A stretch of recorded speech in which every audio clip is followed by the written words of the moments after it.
তারা হয়তো এই হাদিস জানে না, আল্লাহ পাক ওদের কানের মধ্যে আমার এই হাদিসটা যেন পৌঁছে দেন, আমিন। নবী সাল্লাল্লাহু আলাইহি ওয়াসাল্লাম বলেছেন, আমি মেরাজের রাতে যখন গিয়েছি তখন এক শ্রেণীর মানুষকে দেখেছি, ওদেরকে শাস্তি দেয়া হচ্ছে। কি শাস্তি? জাহান্নামীদের রক্ত এবং পুঁজ ওদেরকে খেতে দেয়া হচ্ছে। জিবরাইল আলাইহিস সালামকে জিজ্ঞাসা করা হলো যে এরা কারা? তিনি বললেন, এরা আপনার উম্মতের সেই সব ব্যক্তি যারা মাদকদ্রব্য সেবন করত।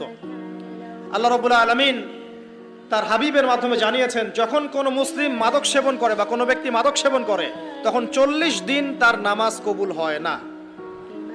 এরপর যদি সে তওবা করে তাহলে আল্লাহ পাক তার তওবা কবুল করবেন ইনশাআল্লাহ। যদি সে আবারও মাদক খায় তওবা করার পর, আবার 40 দিন তার নামাজ কবুল হবে না। যদি সে আবার তওবা করে আল্লাহ পাক আবার তাকে মাফ করে দিবেন।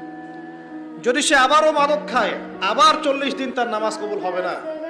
তারপর যদি আবার তওবা করে আবার আল্লাহ তাকে মাফ করে দিবেন। এরপরেও যদি সে আবার মাদক দ্রব্য সেবন করে, নবী সাল্লাল্লাহু আলাইহি ওয়াসাল্লাম বলছেন তাকে আল্লাহ রাব্বুল আলামিন পরকালে মৃত্যুর পরে তিনাতুল খাবাল পান করাবেন। তিনাতুল খাবাল। জিজ্ঞাসা করা হলো, ইয়া রাসূলুল্লাহ, তিনাতুল খাবাল কি জিনিস?